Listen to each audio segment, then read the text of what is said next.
আসসালামু আলাইকুম সবাইকে। নতুন আরেকটি ভিডিও নিয়ে চলে আসছি। ইউটিউবে সবচেয়ে ভাইরাল একটি ভিডিও এখন চলছে গ্যান্ডারির হোমমেড গ্যান্ডারি শরবত। এটার রিভিউ আমি পরে দিব, তার আগে আমি আজকে তৈরি করে দেখাচ্ছি আপনাদের এই শরবতটি। তো কিভাবে এই শরবতটি তৈরি করতে হয় অল্প কিছু উপকরণ দিয়ে আমি আজকে সেটি আপনাদের করে দেখাবো। তো চলুন কথা না বাড়িয়ে আমাদের মূল রেসিপিতে চলে যাই। এখানে আমি 2 গ্লাস পানিতে গুড় ভিজিয়ে রেখেছিলাম পরিমাণ মতো। এখন এটাকে আমি ছেঁকে একটি পাত্রে নিয়ে নিচ্ছি।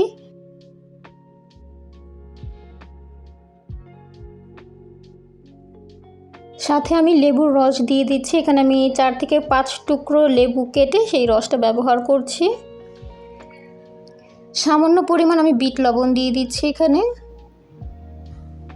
এখন দিয়ে দিচ্ছি আমি ঠান্ডা পানি। এখানে আমি আরও 2 গ্লাস ব্যবহার করছি।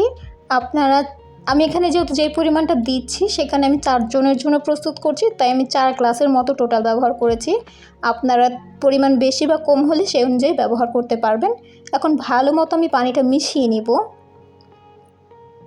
আমার মেশানো প্রায় হয়ে গিয়েছে। এখন আমি একটু ঢেলে আপনাদের দেখাচ্ছি গ্লাসে। আর হ্যাঁ, শুরুতেই বলেছিলাম এটা রিভিউ দিব। রিভিউ বলতে আমার কাছে তো একদমই গ্যান্ডারির শরবত মনে হয়নি, তবে এই শরবতটা অনেক মজা হয়েছে। সবার প্রথমে আমি আমার ফ্যামিলির মধ্যে আমার বাবাকে এটা ট্রাই করতে দিয়েছিলাম। আলহামদুলিল্লাহ আমার বাবার খুবই পছন্দ হয়েছে। আশা করছি আপনাদেরও এটা অনেক পছন্দ হবে। বাসায় অবশ্যই ট্রাই করে দেখবেন এবং কেমন হয়েছে অবশ্যই কমেন্ট করে আমাকে জানাবেন। সবাই ভালো থাকবেন, সুস্থ থাকবেন।